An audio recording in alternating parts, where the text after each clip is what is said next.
there are people like that who sort of are in a way lonely. And loneliness is a very sad thing. What a blessing he is, because we do this together, you know. I could never do it alone. In the golden age of Hollywood, few women captured the world's imagination quite like Audrey Hepburn. With her luminous smile, graceful elegance, and unforgettable performances in films like Roman Holiday and Breakfast at Tiffany's, she became one of the most beloved stars the world had ever seen. To millions of fans, Audrey seemed almost timeless, a woman whose life looked as magical as the stories she told on screen. But behind the glamour, the applause, and the iconic photographs, her heart followed a far more complicated path. She loved deeply, she married twice, and she endured heartbreak more than once. Yet in the quiet years of her life, one truth became clear. Among all the men she loved, there was one man she never truly let go. And sometimes, the greatest love stories are the ones that arrive when the world is no longer watching. Before we dive into the private heart of this Hollywood legend, tell me, what is the one Audrey Hepburn movie you can watch over and over again? Let me know in the comments. The Hollywood romance that could never be. William Holden. By the early 1950s, Audrey Hepburn was only beginning to realize the extraordinary future waiting for her. After surviving the difficult years of World War II in the Netherlands, she arrived in Hollywood with a quiet determination and a grace that felt completely different from the louder personalities of the film industry. She wasn't chasing glamour. Deep down, Audrey longed for something far simpler. A peaceful life, a loving partner, and the chance to build a family of her own. Her breakthrough came in 1953, when she was cast in the romantic film Sabrina. The movie would soon make her one of the most admired actresses in the world. But beyond the cameras and studio lights, something else was quietly unfolding behind the scenes. That was where she met William Holden. Holden was already a major Hollywood star. Confident, charming, and admired by audiences everywhere, he carried himself with the calm assurance of someone who had long understood the strange pressures of fame. To Audrey, who was still adjusting to the sudden attention surrounding her career, his presence felt reassuring. During filming, their connection grew naturally. They laughed easily between scenes. Conversations stretched long after the cameras stopped rolling. What began as simple friendship slowly deepened into a quiet romance that many people on the set could sense, even if it remained private. For Audrey, the feelings were real. But there was one heartbreaking obstacle. William Holden was already married. And even more devastating for Audrey, he had undergone a vasectomy years earlier, a medical decision that meant he could never have children. For Audrey, whose greatest dream was motherhood, the realization changed everything. The future she imagined with him simply could not exist. So despite the affection between them, she made the painful decision to walk away. Sometimes, the love that feels the most genuine is the one life will not allow to last. The marriage that began with hope. Mel Ferrer. After the quiet heartbreak she experienced with William Holden, Audrey Hepburn slowly turned her attention back to her career. Hollywood was opening its doors to her in ways she had never imagined.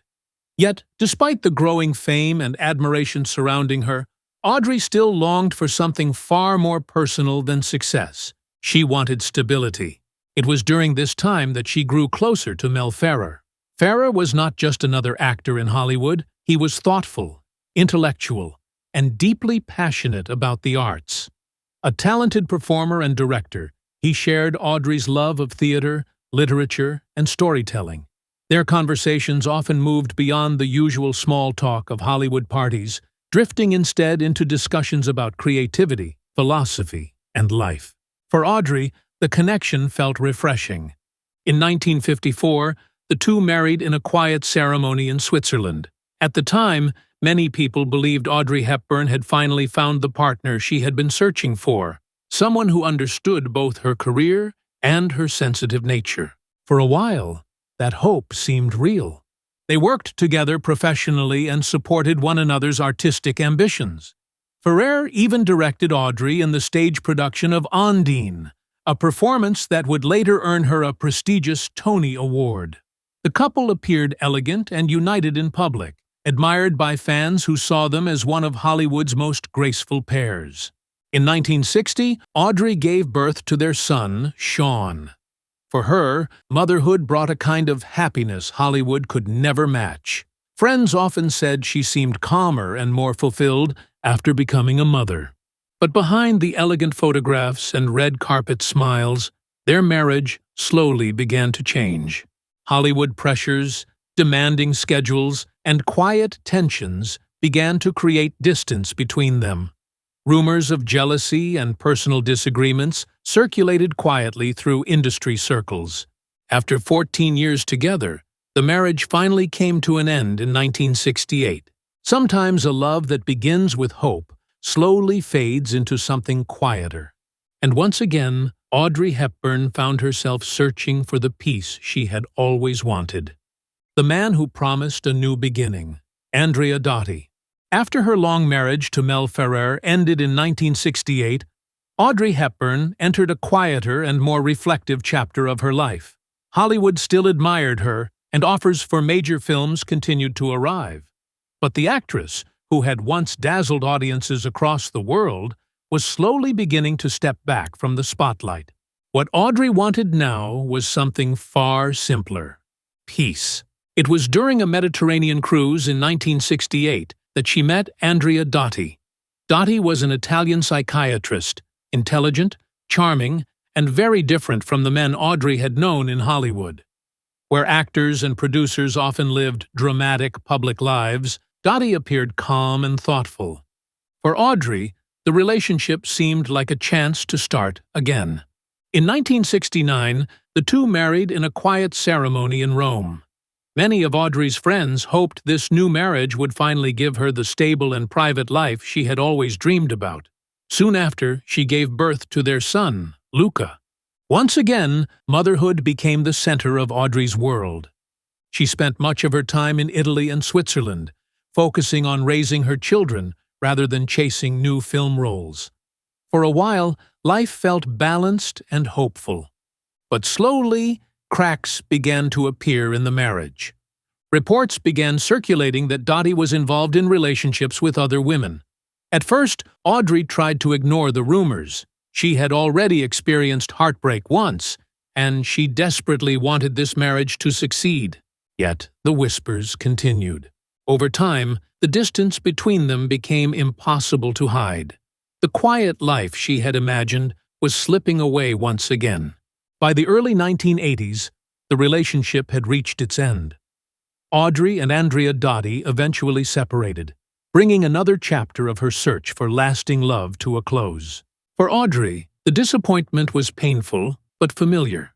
Sometimes the promise of a new beginning slowly becomes another goodbye.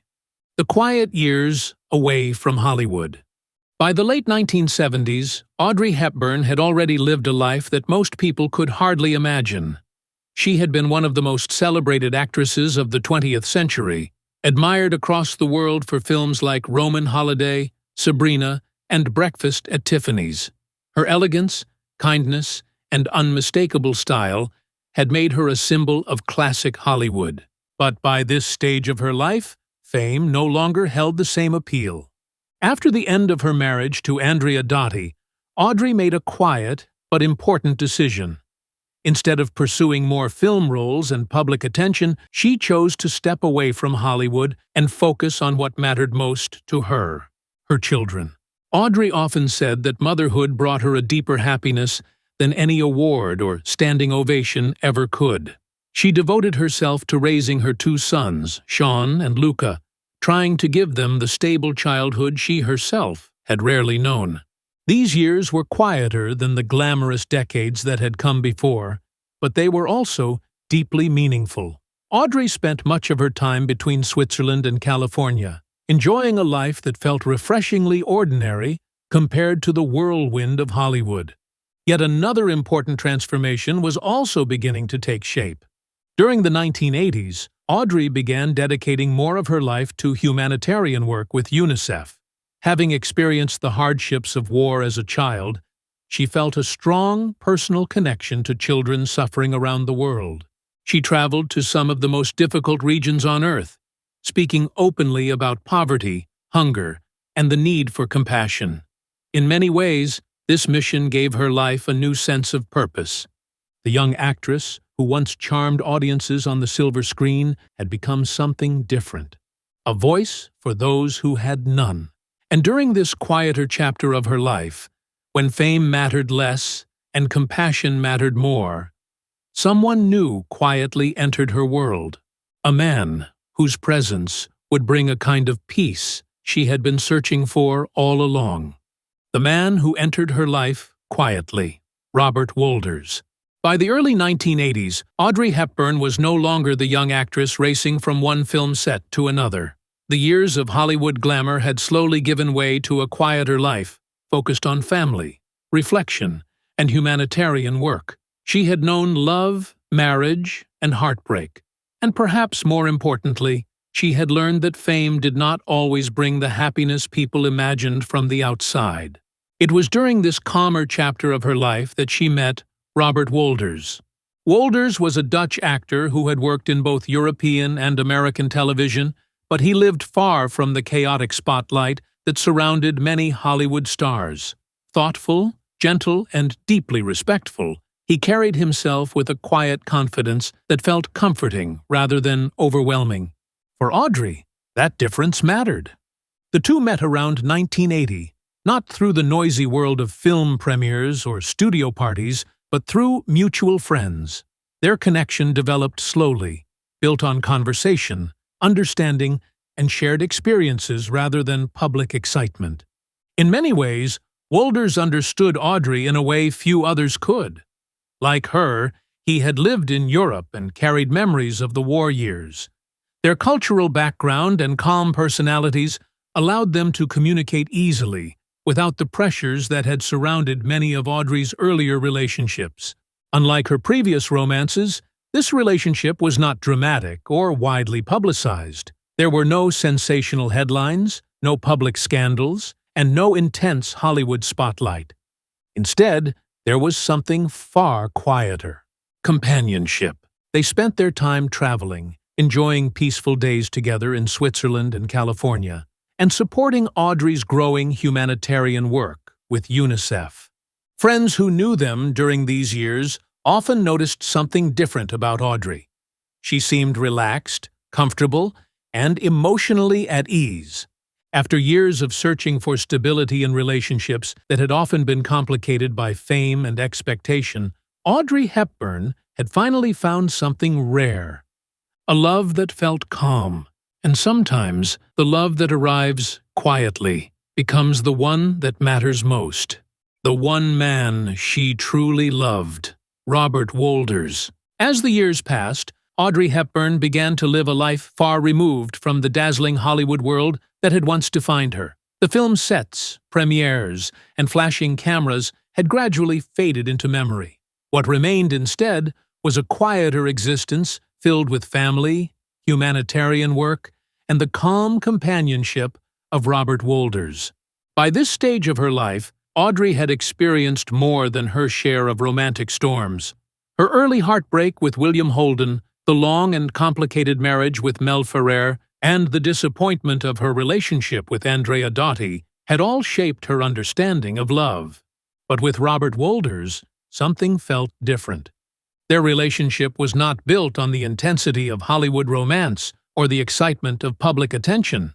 Instead, it was built on patience, kindness, and mutual respect. Wolders supported Audrey's humanitarian mission with UNICEF, often traveling with her as she visited struggling communities around the world. He stood beside her not as a celebrity partner, but as a quiet source of strength. Friends who visited Audrey during those years often noticed the peaceful rhythm of their life together. They enjoyed simple conversations, shared meals, and long walks away from the spotlight. For someone who had spent decades living under public scrutiny, that normalcy was deeply comforting. In the early 1990s, Audrey's health began to decline as she faced a serious illness. During those difficult months, Robert Wolders rarely left her side. He remained close to her, offering the same calm support that had defined their relationship from the beginning. When Audrey Hepburn passed away in 1993, Wolders was still the man beside her. They never married, but their bond had lasted until the very end. After a lifetime of searching for lasting love, the relationship that finally brought Audrey Hepburn peace was the quiet one that arrived later in life. Sometimes the truest love is not the most dramatic story. It is simply the one that stays.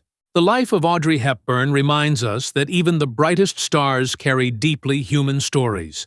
Behind the elegance, the timeless films, and the admiration of millions was a woman who spent much of her life searching for something simple and sincere: love that could last. Through heartbreak, marriage, and years in the spotlight, that quiet peace finally arrived in the companionship she shared with Robert Wolders. And perhaps that is the lesson her story leaves behind. The truest love is not always the most dramatic one, but the one that stays. If you enjoy stories about classic Hollywood and the hidden lives of legendary stars, consider subscribing to the channel. More timeless stories are waiting to be told.